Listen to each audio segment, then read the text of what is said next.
No, I won't let go because I need you to listen to me. I need you to understand. Because above all things, I am a lover. And I did what I did for love. I have no remorse for what happened. I'm just sorry she's trapped here. That's why I came in the first place. I want her to be able to move on. I wanted more than anything for her to...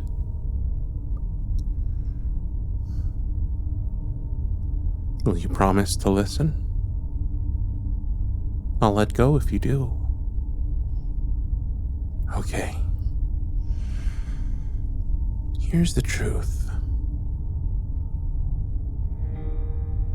Her name was Meredith. An incredibly smart woman. Dedicated and compassionate. She started coming over just to talk and read a while. To take a break from it all. She married young, and it was going to shambles. I said I always told the truth unless it was for a person's greater good not to know it. I didn't want you to think of me differently. I'm not too proud to admit that, but I owe you the truth, especially now. And the truth is...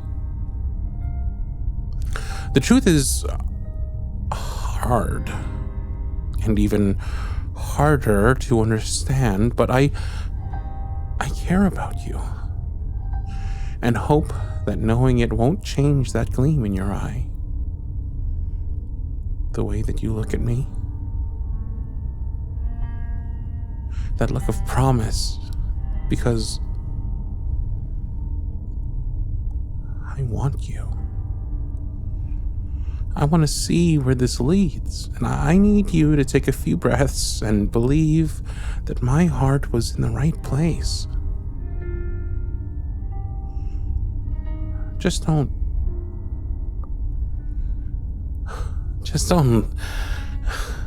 leave me. Please.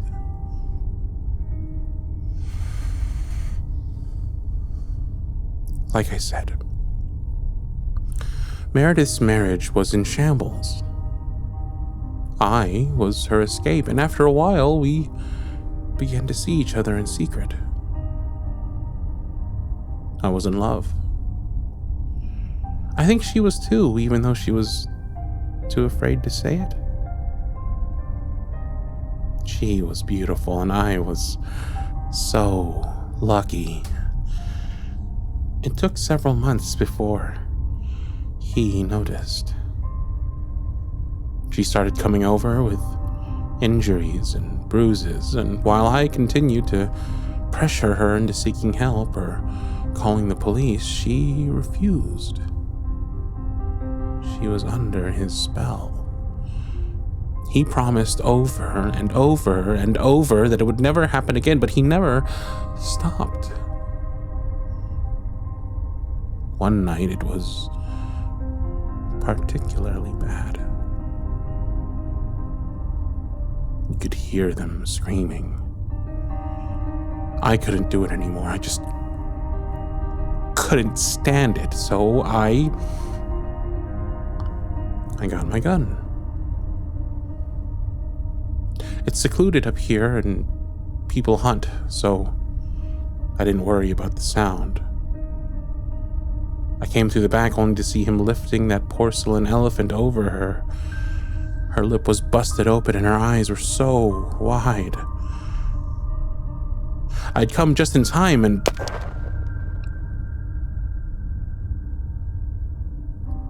that was it. I didn't feel anything. It was so easy to pull the trigger. His blood began to pool on the floor. I liked watching it drip out and cover that shitty fucking floor. You know, I really like what you've done with the kitchen. The floor looks so much better. She screamed and wailed over the sorry bastard, which left me confused and, if I'm being honest, incredibly angry.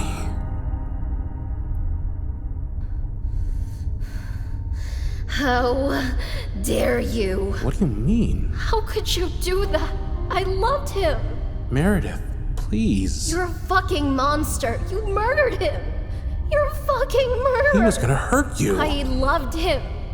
You don't understand. You don't know anything about love. But... you love me. And I love you. No, Sam. No. How could I love someone like you? We were fooling around, but that's all there was. You have this fantasy in your head that we were more, but that's all it fucking was. A fantasy. A dream. I hate you. I hate you. I hate you. I hate you. A fantasy. A dream. I hate you.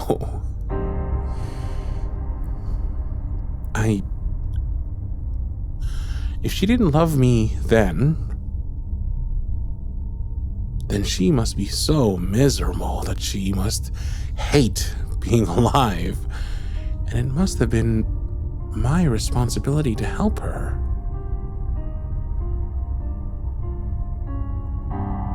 That's the last thought I had before I blacked out. My anger took over, the rejection, the betrayal. It all stung and bit at me like vultures tearing apart a rotting carcass. And when I woke up, I was a 2-hour drive away from the city, dumping her husband's putrid body into a lake, his legs tied to cinder blocks. I didn't even know where Meredith was. I didn't remember how her rejection took hold of me and caused me to... Well, the next time I saw her was in the attic. I vomited, realizing what I had done. You know what? I still don't remember making those fucking dolls. Grotesque little things.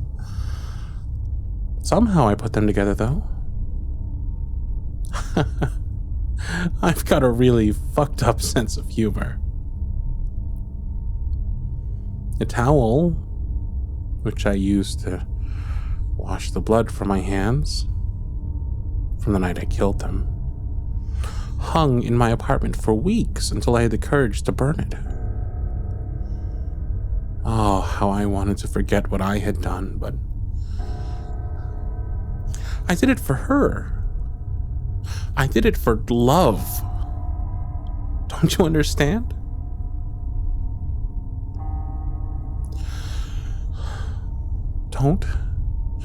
Don't leave me, please.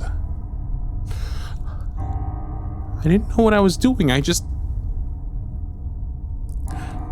I'm not crazy. What are you talking about? I don't even belong in a fucking asylum. Just come here.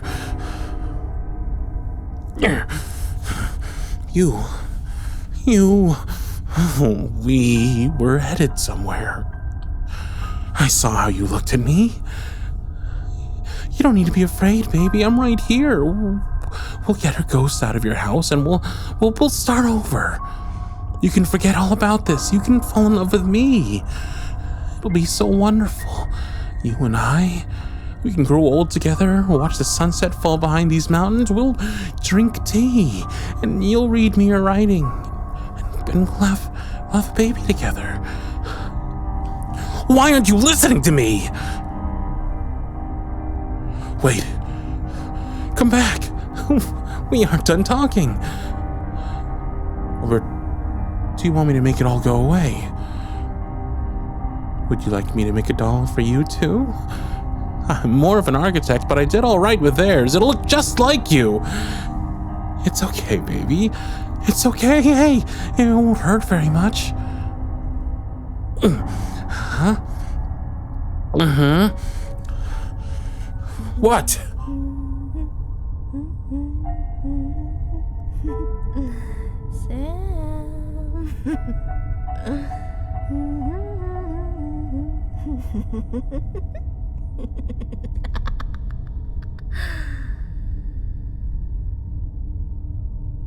Sam.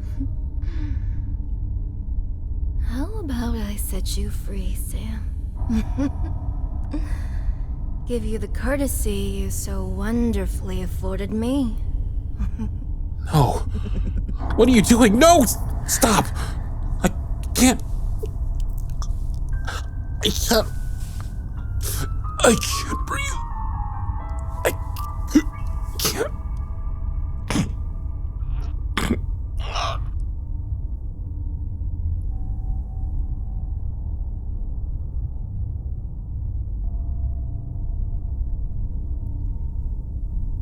There be no more blood here.